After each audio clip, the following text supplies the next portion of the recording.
اس سے پہلے سورہ آل عمران کی مختلف آیتوں کا خلاصہ پیش کیا گیا۔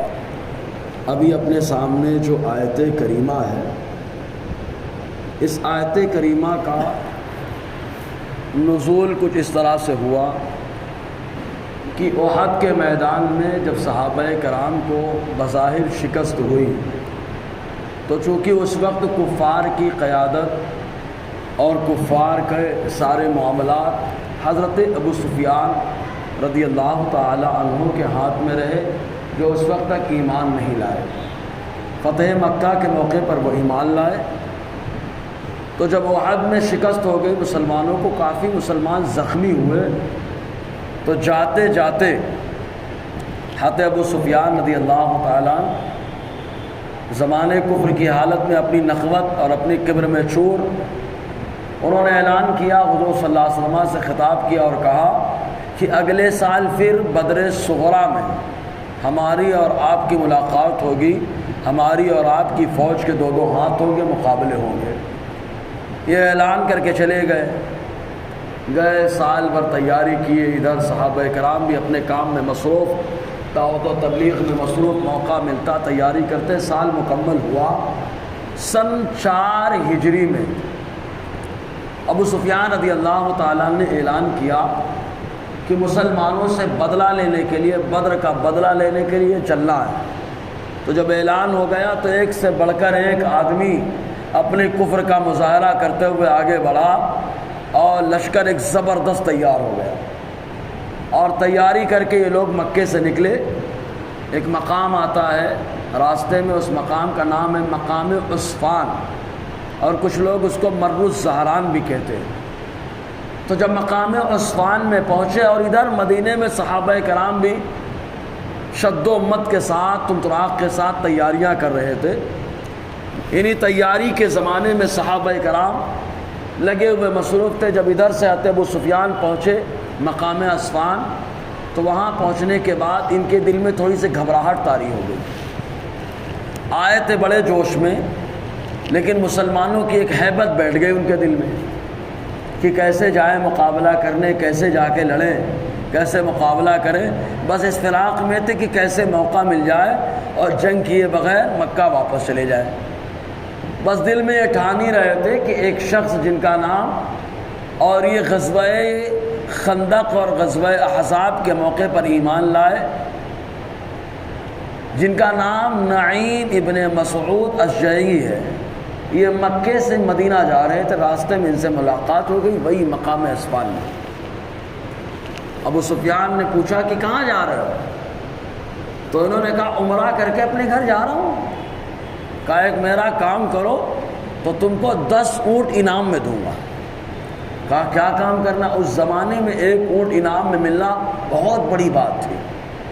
10 اونٹ کا کے انعام کا اعلان ہوا، تو نعیم ابن مسعود اشجعی نے کہا کیا کام کرنا ہوگا؟ تو ابو سفیان نے کہا مدینہ جب جانا تو مسلمانوں کو بتانا کہ بہت زبردست انداز میں ہم لوگ آ رہے ہیں، ہمارا لشکر بھی بہت بڑا ہے، اگر مقابلہ ہو گیا تو میٹ سیٹ بجا دیں گے، بہت لوگ پر بہت نقصان ہوگا مسلمانوں کا، لہٰذا بدر میں آنے کی کوشش نہ کریں۔ اگر تم اس طریقے سے کام کرو گے تو فائدہ یہ ہوگا کہ ہم لوگ کو وہاں جانے کی نوبت نہیں پڑے گی، مسلمان بھی نہیں آئیں گے، ہم لوگ بھی واپس چلے جائیں گے اور لوگوں میں مشہور کر دیں گے ہم تو آئے تھے، مسلمان خود مارے ڈر کے نہیں آئے۔ اس طریقے سے انہوں نے تیار کیا، 10 اونٹ انعام میں دے دیے، آگے بڑھے۔ جیسے ہی آگے بڑھے، ایک قبیلہ جس کا نام قبیلہ عبد القیس ہے، قبیلہ عبد القیس سے ابو سفیان کی ملاقات ہو گئی۔ جب ملاقات ہوئی تو قبیلہ عبد القیس، اس کا کام یہ ہوتا کہ بڑے بڑے بازار، بڑے بڑے میلوں میں جا کے یہ لوگ تجارت کیا کرتے تھے، چاہے اوکاس کا میلہ ہو، مدینے میں جو لگے وہ، بدر میں لگے وہ، الگ الگ مقامات پر یہ لوگ جاتے تھے۔ ان سے ملاقات ہو گئی تو ابو سفیان رضی اللہ تعالیٰ نے کہا کہاں جا رہے ہو؟ کہا مدینہ جا رہا ہوں۔ کہا پورے قبیلے کے ساتھ، قافلے کے ساتھ؟ کہا ہم لوگ تجارت کرنے کے لیے ادھر ادھر آتے جاتے رہتے ہیں۔ تو کہا جا رہے ہو تو ایک کام کر دو، میں تم کو 12 اونٹ سرخ فربا موٹے اوکاس میلہ جب لگے گا وہاں آنا تو دوں گا۔ تو عبد القیس کے لوگوں نے کہا کہ کیا کرنا ہوگا؟ کہا مدینے میں جانا تو ہماری بڑائی بیان کرنا اور بتانا کہ ہماری ملاقات ہوئی، بڑے لشکر کے ساتھ وہ لوگ آ رہے ہیں، ان کے پاس سامان حرب و ضرب جنگی ہتھیار بھی زیادہ ہے، اگر آئیں گے تو بڑا مسئلہ ہوگا، مسلمان پریشان ہو جائیں گے، نقصان زیادہ اٹھانا پڑے گا، اس طریقے سے بابا پورے میں افواہ پھیلا دینا مدینے میں۔ کہا ٹھیک ہے، افواہی تو پھیلانا ہے۔ کہا اگلے سال اوکاس میں جب میلہ بھرے گا تو دیں گے نا؟ کہا بالکل 12 اونٹ سرخ دیے جائیں گے آپ کو۔ یہ قبیلہ عبد القیس اور نعیم ابن مسعود اشعری دونوں پہنچے یکے بعد دیگرے مدینہ۔ تو نعیم ابن مسعود نے دیکھا مسلمان اعلیٰ پیمانے پہ جنگ کی تیاری کر رہے ہیں، تو یہ کیا کرتے؟ ایک آدمی سے ملتے اور ملنے کے بعد بولتے کہاں جا رہے ہو؟ کہا بدر میں مقابلہ کرنا ہے، سفیان کہہ کے ابو سفیان کہہ کے گئے ہیں، ہم لوگ کو مقابلے میں جانا ہے، اسی کی تیاری کر رہے ہیں۔ تو نعیم ابن مسعود اشعری کہتے مت جانا، اگر جاؤ گے تو بڑا مسئلہ ہوگا، وہ لوگ بڑے خطرناک انداز میں آ رہے ہیں اور جنگجو بھی بڑے زبردست ہیں ان کے، جانا مت ورنہ احد میں تھوڑا نقصان اٹھانا پڑا، بدر میں بڑا نقصان اٹھانا پڑے گا۔ صحابہ کرام کائے کو ڈرتے؟ صحابہ کرام جس کے پاس جاتے فوراً ایک ہی جملہ کہتے حسبنا اللہ و نعم الوکیل، ہمارے لیے اللہ کافی ہے اور اللہ ہی بہترین کارساز ہے، سبحان اللہ۔ تو صحابہ کرام کے ایمان میں اور اضافہ ہو جاتا۔ تو نعیم ابن عبداللہ نعیم ابن مسعود خالی گھوم گھوم کے یہی کام کر رہے تھے، لیکن منافقوں کو اپنے فیور میں کر لیا، منافقوں کے فیور میں کر لیا، ایمان والوں میں ایمان کی تازگی آ گئی۔ قبیلہ عبد القیس آیا، اس نے بھی یہی کہنا شروع کر دیا، صحابہ کرام ایک ہی جواب دیتے حسبنا اللہ و نعم الوکیل، اللہ ہمارے لیے کافی ہے اور اللہ ہی بہترین کارساز ہے۔ وقت قریب آ گیا، ابو سفیان ٹون مار کر کے واپس چلے گئے مقام عثمان سے مکہ۔ بدر میں میلہ بہت زبردست لگا کرتا تھا، بازار بڑا زبردست ہوتا تھا، پورے عرب کے لوگ وہاں پہ آتے تھے، اور اس زمانے میں جو جنگ سے بھاگتا تھا اس کو بزدل مانا جاتا تھا، اور اس کی بزدلی پہ قصیدے پڑھے جاتے تھے، اور جو جنگ جیت کر کے آتا تھا اس کی عظمت کا لوہا بھی لوگ مانتے تھے۔ تو اب یہ چونکہ مقام عثمان سے مکہ واپس چلے گئے اور بڑے انتظامات سے آئے تھے، صحابہ کرام حضور کی قیادت میں بدر کے لیے روانہ ہو گئے، سبحان اللہ۔ جب بدر میں پہنچے میلہ لگا ہوا تھا، ابو سفیان کا پتہ نہیں نہ ان کے لشکر کا پتہ، مسلمان وہاں پر پہنچے تو مسلمانوں نے تجارت کرنی شروع کر دی۔ اللہ تعالیٰ نے تجارت میں اتنی برکت دی کہ وہ صحابہ کرام جو بغیر کوئی سامان کے تشریف لے گئے تھے، اللہ نے ڈھیروں مال انہیں عطا فرما دیا۔ خوب صحابہ کرام، اللہ بہترین کارساز ہے، گئے تھے خالی ہتھیار لے کر، جنگی سامان لے کر، اللہ نے کاروبار کی برکت عطا فرمائی۔ صحابہ کرام نے خوب، اب وہیں پہ آقا علیہ السلام نے تبلیغ کرنا شروع کر دیا، سبحان اللہ۔ جو دور دور سے لوگ آئے، آقا علیہ السلام سمجھاتے رہے، کافی لوگ مسلمان ہو گئے، خوب مسلمان ہوئے، خوب مسلمان ہوئے۔ صحابہ کرام بڑے خوش، بڑے خوش، اور پورے بازار میں، پورے میلے میں ایک ہی آواز گونج رہی تھی کہ مسلمان تو یہاں پر آ گئے لیکن ابو سفیان نہیں آئے، لہٰذا مسلمان لڑنے بڑنے سے ڈرتا نہیں، بڑا بہادر مسلمان ہوتا ہے۔ پورے عرب میں مشہور ہو گیا۔ اور ابو سفیان رضی اللہ تعالیٰ عنہ اور ان کے لشکر کے بارے میں ایک مشہور جملہ نکلا، مکہ کے باشندوں نے کہنا شروع کر دیا، جیش السویق۔ جیش السویق ہم لوگ بولتے ہیں نا، ابے پیٹ کے لوگ ہیں یار، بولتے ہیں نا پیٹ پالو لوگ ہیں، ہے نا، بولتے ہیں نا، مطلب اللہ پیٹ پالتے ہیں خالی۔ تو جیش السویق کا مطلب ستو کا لشکر، کہ جتنا ستو لے کے گئے تھے سب کھا ڈالا اور کھا پی کے برابر کر کے واپس آ گئے، اور اپنی عزت کو نہیں بڑھایا، جھنڈے کو بلند نہیں کیا۔ اس طریقے سے ان کا مذاق اڑ گیا، اور اللہ تبارک و تعالیٰ نے صحابہ کرام کی عظمت کا سکہ قیامت تک قرآن میں گاڑ دیا، اور قرآن ان کا قصیدہ پڑھ رہا ہے نا۔ اسی پر اللہ تعالیٰ فرماتا ہے، کیا فرماتا ہے معلوم؟ الذین قال لهم الناس، وہ جن سے لوگوں نے کہا، صحابہ کرام سے لوگوں نے کہا، نعیم ابن مسعود اشعری نے کہا، اور قبیلہ عبد القیس کے لوگوں نے کہا، کیا کہا؟ ان الناس قد جمعوا لکم، کہ بے شک لوگوں نے اکٹھا کر رکھا ہے تمہارے لیے، یعنی ابو سفیان اور ان کے ماننے والوں نے ہر چیز اکٹھا کر رکھا ہے تمہارے لیے، آئیں گے تو بڑا معاملہ ہوگا، فخشوہم، ان سے ڈرو، ان کا لشکر آئے گا تو اینٹ سے اینٹ بچا دے گا، بڑا نقصان ہوگا۔ اللہ تعالیٰ فرماتا ہے فزادہم ایمانا، ان کا جملہ نکلتا تھا صحابہ کا ایمان بڑھتا تھا، فزادہم ایمانا، تو اس بات نے ان کے ایمان کو اور بڑھا دیا، یہ بھی اللہ کی طرف سے ہے۔ اور مسلمان جب جب مقابلہ کرتا ہے اللہ تعالیٰ اس کو عزت و سرخروئی عطا فرماتا ہے، جب مسلمان مقابلہ کرنا چھوڑ دیتا ہے تو ذلیل و رسوا ہوتا ہے۔ پہلی صدی سے لے کر 12ویں صدی تک مسلمان کی تاریخ رہی ہے کہ مسلمان مقابلہ کرتا رہا، اور جس علاقے میں جاتا تھا مسلمانوں کا انصاف مشہور رہا، مسلمانوں کا امن مشہور رہا۔ مسلمان جب میدان میں اترتا تو ہمیشہ ظالم سے مقابلہ کرتا تھا، لیکن جب سے 2 صدیاں ماضی کی جو گزری، ماضی قریب کی، ان 2 صدیوں سے مسلمان بھی دوسروں کو دیکھا دیکھی چالو ہو گیا، ہم یہ ہم وہ، ہم یہ ہم وہ، تو مسلمانوں کی تعلیمی معاملات بھی کمزور ہو گئے، مسلمانوں کی ترقی کے معاملات بھی کمزور ہو گئے، مسلمانوں میں اب کوئی اتنا ہوشیار نہیں جنم لیتا، ورنہ آپ غور کرو، سب سے بڑے انجینئر، سب سے بڑے ڈاکٹر، سب سے بڑے حکیم، سب سے بڑے جو ہے ہر اعتبار سے قائد اللہ تعالیٰ نے مسلمانوں میں پیدا فرمایا تھا۔ ہر چیز آپ بنا ہندوستان کی تاریخ میں دیکھیں، آج جو عمارتیں دوسروں کو دعوت نظارہ پیش کرتی ہیں، وہ عمارتیں بنانے والے کون؟ مسلمان حکمراں ہے، کاریگر کون ہے؟ مسلمان ہے، انجینئر کون ہے؟ مسلمان ہے، ہر اعتبار سے مسلمان ہے۔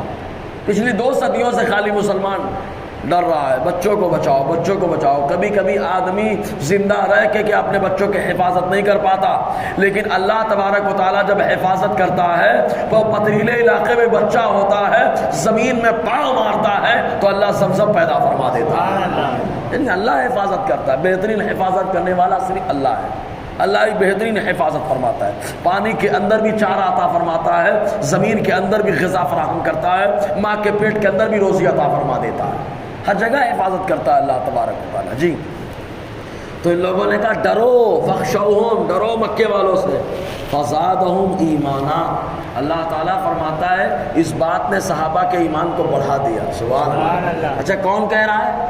ہم کہیں کمال نہیں ہے کہ ہمارا ایمان بڑھ گیا، کمال اس میں ہے کہ اللہ فرمائے کہ ایمان بڑھ گیا۔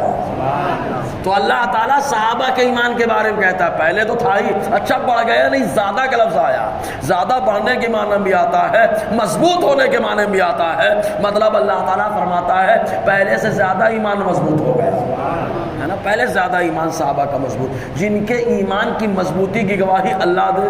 سبحان اللہ۔ اس پر ایک حکایت بتاتا ہوں، ایک حکایت بڑی مشہور و معروف ہے، ایک بزرگ تفسیر نعیمی کے اندر بھی یہ حکایت نقل کی گئی، ایک بزرگ کے بارے میں، نام ذہن میں نہیں آ رہا، اس میں نام بھی لکھا ہوا ہے، میرے ذہن میں نام نہیں آ رہا ہے۔ ان کا وصال ہو گیا، وصال ہوا تو کسی نے خواب میں دیکھا، پوچھا یہ بتاؤ منکر نکیر نے جب سوال کیا تو کیا ہوا؟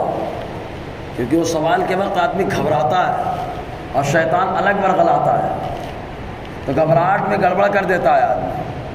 تو انہیں جواب میں سوال کہ ان کے معاملات میں کیا ہوا تمہارا؟ کہا جیسے ہی منکر نکیر نے مجھ سے پوچھا من رب کا، تمہارا رب کون ہے؟ تو میں نے ان سے کہا کہ میں میرا رب کون ہے بتاؤں؟ اس سے بہتر یہ کہ میرے اللہ سے پوچھ لو میں اس کا بندہ ہوں کہ نہیں۔ سبحان اللہ۔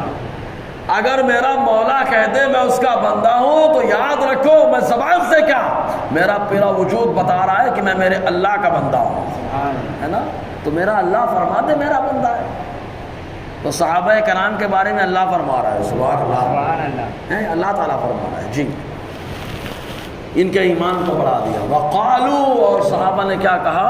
حسبنا اللہ ونعم الوکیل، ہمارے لیے اللہ کافی ہے اور اللہ بہترین کارساز ہے۔ معلوم ایک روایت میں آیا، متفق علیہ حدیث پاک، حضرت ابراہیم علیہ السلام کو جب آگ میں ڈالا جا رہا تھا، آگ میں ڈالا جاتا، اللہ تعالیٰ کیسا محافظ ہے، کیسا محافظ ہے۔ جب بندہ اللہ کے لیے آگ میں جانا چاہتا ہے تو اللہ تعالیٰ آگ کو بھی گلزار بنا دیتا ہے۔ اللہ کے لیے جانا تو جائے، اللہ کے لیے میدان میں جانا چاہتا ہے تو اللہ تعالیٰ میدان میں وہ زندگی عطا فرماتا ہے جو گھروں میں نہیں عطا فرماتا ہے، سمجھے نا؟ وہ سکون، وہ چین، وہ آرام، وہ ترقی، وہ خوشحالی اللہ تعالیٰ وہاں سے عطا فرماتا ہے۔ تو حدیث پاک میں حضور صلی اللہ علیہ وسلم نے فرمایا جب حضرت ابراہیم علیہ السلام کو آگ میں ڈالا جا رہا تھا تو ان کی زبان پہ یہی کلمہ تھا، حسبنا اللہ ونعم الوکیل، سبحان اللہ، ہمارے لیے اللہ کافی اور اللہ بہترین کارساز ہے۔ حضرت ابراہیم ورد کر رہے اور اللہ نے ایسا کام بنایا، اسی آگ کو جو عذاب کے طور پہ آئی تھی اللہ نے اسی کو گلزار بنایا۔ آگ تو موجود ہے، معلوم ہے؟ ایک روایت میں آیا حضرت ابراہیم علیہ السلام آگ میں جب گئے، آگ پھول بن گئی، ٹھنڈک والی ہو گئی، گلزار بن گئی، تو نمرود ٹینشن میں آ گیا، خدائی کا دعویٰ کر رہا تھا نا، اب خدائی کا دعویٰ کر رہا تھا، وہ خود ٹینشن میں ہے، یعنی ایسا دعویٰ کرنے والا جو خود ٹینشن میں ہے، بولتا یہ بتاؤ تمہارا رب کون ہے؟ تبھی اس نے سوال کیا تھا تمہارا رب کون ہے؟ حضرت ابراہیم ایسے بول رہا ہے میرا رب وہ ہے جو موت بھی دیتا ہے، زندگی بھی عطا فرماتا ہے۔ مطلب یہ کہ تو مارنا چاہتا تھا، کچھ نہیں کر پایا، میرا اللہ وہ ہے جو آگ میں بھی مجھے زندگی عطا فرما رہا ہے۔ چلو ایک دم غصے میں آ گیا نا، آگ میں گھی ڈالنے کا کام ہو گیا۔ ایک تو حضرت ابراہیم کو آگ میں ڈالا، آگ میں جلایا نہیں، اوپر سے حضرت ابراہیم کا جملہ اور آگ میں گھی ڈال دیا، تل ملا گیا نمرود، تل ملاہٹ میں تب کہتا ہے آؤ دو قیدی کو بلائے، جس کو رہائی اس کو مارا، جس کے رہائی کا حکم تھا اس کو مار دیا، اور جس کو قید کا حکم تھا اس کو چھوڑ دیا، اور کہا دیکھو میں بھی تو مارتا ہوں جلاتا ہوں۔ حضرت ابراہیم سمجھ گئے عقل کم ہے، اس کو تھوڑا ڈھیلا ہے، اگر ڈھیلا نہیں ہوتا، اور جو ڈھیلا ہوتا ہے وہی ایسے دعوے کرتا ہے، جو ڈھیلا ہوتا ہے وہی ایسے دعویٰ کرتا ہے، جو مضبوط ہوتا ہے وہ تو ہمیشہ اللہ کی بارگاہ میں اپنی بندگی کا اظہار کرتا ہے۔ حضرت ابراہیم سمجھ گئے اس کو کچھ ایسی دلیل دو کہ ٹھنڈا ہو جائے، کہا میرا اللہ وہ ہے جو مشرق سے سورج نکالتا ہے مغرب میں ڈباتا ہے، اگر تو خدائی کا دعویٰ تو مغرب سے نکال کے بتا۔ ٹھنڈا ہو گیا، سارا گھی بھی ایک دم جم گیا اور سارا مزاج بھی ٹھنڈا ہو گیا، سمجھ رہے نا؟ تو اللہ تبارک تو حضرت ابراہیم علیہ السلام کا اس وقت یہ وظیفہ تھا، اور خود ایک موقع پہ آقا علیہ السلام نے ارشاد فرمایا اگر تم کو کوئی غم لاحق ہو جائے، کوئی پریشانی لاحق ہو، تو حضور نے فرمایا ورد کیا کرو حسبنا اللہ ونعم الوکیل، سبحان اللہ، اللہ غم کو دور فرمائے۔ ایک روایت میں حضور صلی اللہ علیہ وسلم کا طریقہ یہ ہوتا کہ جب بھی کوئی غم کی خبر آتی یا کوئی پریشانی کا معاملہ ہوتا، حضور اپنے سر پہ ہاتھ پھیرتے، داڑھی پہ ہاتھ پھیرتے اور پھیرنے کے بعد کہتے حسبی اللہ ونعم الوکیل، میرے لیے میرا اللہ کافی ہے، وہی بہترین کارساز ہے۔ تو یہ وہ وظیفہ ہے جسے اللہ نے بھی پسند کیا، رسول اللہ نے بھی پسند کیا، خلیل اللہ نے بھی پسند کیا، اور صحابہ رسول اللہ نے بھی پسند فرمایا، یعنی صحابہ کا بھی وظیفہ ہے۔ تو بہرحال ایسے موقع میں تو ہم کو پڑھنا چاہیے حسبنا اللہ ونعم الوکیل۔ جی تو اب صحابہ کرام جب یہ کہتے تھے، اب اس کے بعد جب پہنچے صحابہ، اب بدر کتنی دور ہے سب معلوم ہے، کافی لمبا معاملہ ہے، گئے صحابہ کرام، خالی حضور صلی اللہ علیہ وسلم کی دلجوئی کے لیے، اللہ کے حکم پر عمل کرنے کے لیے بغیر بے سر و ساما پہنچ گئے۔ جب پہنچے کاروبار کیا، خوب منافع ملا اور لوگ بھی ایمان لائے، کافی مسلمانوں میں اضافہ ہوا، مطلب جو غیر تھے کلمہ پڑھ کے مشرف اسلام ہو گئے۔ تو اللہ تعالیٰ فرماتا ہے فَانْقَلَبُوا بِنِعْمَةٍ مِّنَ اللَّهِ وَفَضْلٍ، تو یہ صحابہ لوٹے اللہ کی نعمت اور فضل کے ساتھ، سبحان اللہ۔ نعمت کیا کہ ذرا بھی تکلیف نہ ہوئی، مقابلہ نہیں کرنا پڑا، اور فضل یہ کہ اللہ نے کاروبار میں خوب برکت عطا فرمائی، تجارت بھی شاندار کیا، لم یمسسہم سوء، انہیں ذرا بھی تکلیف نہ پہنچی صحابہ۔ لیکن اس جانے کی برکت کیا ہوئی؟ حضور تو غیب داں ہے نا، حضور تو غیب داں ہے۔ موتا میں کون شہید ہوتا ہے مدینے میں بتا رہے ہیں، حدیث ہے بخاری کی حدیث، کیا حدیث ہے پوری حدیث دیکھیں، پھر اس کا نقطہ جو دینا چاہتا ہے وہ سمجھے آپ۔ بخاری شریف کی حدیث پاک، آقا علیہ السلام نے ایک لشکر کو ترتیب دیا، فرمایا روم کے علاقے میں جاؤ، 8 ہجری ہے۔ پہلے آقا علیہ السلام نے فرمایا جھنڈا عبداللہ ابن رواحہ کے پاس رہے گا، یہ شہید کر دیے جائیں تو جعفر طیار کے پاس، یہ شہید کر دیے جائیں تو حضور نے فرمایا زید بن حارثہ کے پاس، انہی تینوں کے بارے میں رہا۔ اس کے بعد روانہ کر دیا۔ روانہ کرنے کے بعد صحابہ کرام روم کے علاقے میں پہنچ گئے۔ موتا میں جنگ چھڑ گئی۔ 2 مہینے کا راستہ ہے، پیدل اونٹ سے سفر کیا جائے یا پیدل کیا جائے، 2 مہینے کا راستہ ہے۔ جنگ وہاں ہو رہی ہے، مسجد نبی پہ حضور بیٹھے ہوئے ہیں اور دیوار پہ نظر ہے، آقا فرماتے جھنڈا زید بن حارثہ نے لیا، اب وہ شہید ہو گئے۔ اس کے بعد آقا نے فرمایا نکلو مسجد سے نکل کے مسجد غمامہ کے پاس آقا علیہ السلام نے جنازے کی نماز پڑھی۔ پھر حضور نے فرمایا اب جھنڈا زید بن حارثہ نے لیا، وہ شہید ہو گئے۔ پھر جنازے کی نماز پڑھی، پھر آقا اندر آئے۔ پھر فرمایا عبداللہ ابن رواحہ، جعفر طیار، تینوں کے بارے میں ایسے ہی بتایا، پورا نقشہ کھینچ دیا۔ اس کے بعد آقا نے فرمایا اب جھنڈا خالد ابن ولید یعنی اللہ کی تلوار نے لیا ہے اور اللہ تعالیٰ نے فتح سے ہمکنار فرما دیا، فتح مل گئی۔ تو جو نبی مسجد نبوی میں بیٹھ کر لائیو ٹیلی کاسٹ کر رہا ہو، وہ موتا میں کیا ہو رہا مصطفیٰ یہاں بتا رہے۔ صحابہ یہ بھی نہیں کہہ رہے کہ حضور آپ کو معلوم ہے کیا، آپ دیکھ رہے ہیں کیا، لیکن صحابہ جانتے ہیں کہ مصطفیٰ جانتے ہیں، ہے نا، صحابہ بھی پڑھ رہے ہیں۔ تو حضور کو بتا دینا چاہیے تھا، ابو سفیان واپس چلے گئے، وہاں مت جاؤ، لیکن مصطفیٰ کو معلوم ہے اگر بتا دوں گا تو یہیں رک جائیں گے، لیکن اگر یوں ہی لے کے ساتھ میں جاؤں گا تو کاروبار میں برکت ہو جائے گی، اور ساتھ ہی ساتھ وہ لوگ جو مسلمانوں سے نفرت کرتے ہیں مسلمانوں کی عظمت کے قائل بھی ہو جائیں گے، اور ان میں سے بہتوں کو اللہ ایمان کی دولت بھی عطا فرمائے گا، ہے نا۔ اس لیے آقا علیہ السلام لے کے پہنچ گئے۔ کبھی کبھی نکلنا فائدے مند ہوتا ہے، کچھ ہوتا نہیں لیکن بہت کچھ ہو جاتا ہے، اس لیے کبھی کبھی نکلنا چاہیے۔ بولے کیا ہوتا ہے، 1-2 کے نکلنے سے کیا ہوتا؟ پیارے یاد رکھ کے مینڈک کو آقا علیہ السلام نے مارنے سے منع فرمایا، کیوں؟ کہا اس لیے کہ مینڈک اپنے منہ میں پانی لا کر ابراہیم علیہ السلام کے لیے جلائی ہوئی آگ کو تو بجھا نہیں سکتا، لیکن اپنی عقیدت کا اظہار برابر کر رہا تھا، پانی ڈال رہا تھا، سمجھ رہے کہ نہیں آپ؟ لیکن حضور نے فرمایا گرگٹ ملے مارو اس کو، کیونکہ پھونک کر کے آگ جلا رہا ہے، اس کے پھونکنے سے کچھ نہیں ہوتا۔ تو یہ بہت بڑی بات ہوتی۔ بہرحال تو اللہ تعالیٰ فرماتا ہے صحابہ لوٹے اللہ کی نعمت اور فضل کے ساتھ، لم یمسسہ سوء، انہیں کوئی تکلیف نہیں پہنچی، کوئی بھی تکلیف نہیں پہنچی، بلکہ کیا ہوا؟ واتبعوا رضوان اللہ کی خوشی کی پیروی کی ہے، سبحان اللہ، اللہ کی خوشی کی پیروی کی۔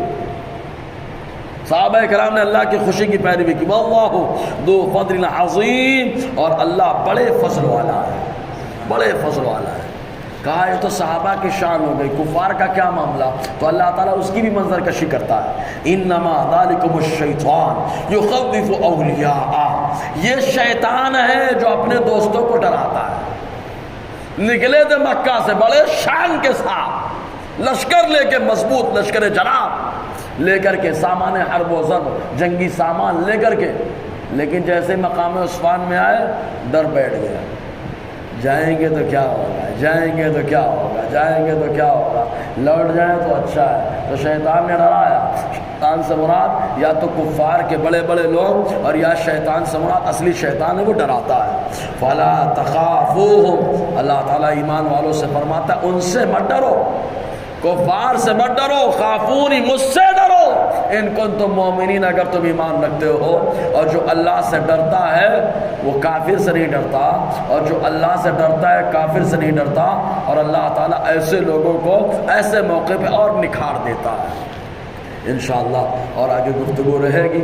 اللہ تعالیٰ ہم سب کو فیضان قرآن، برکات قرآن سے مالا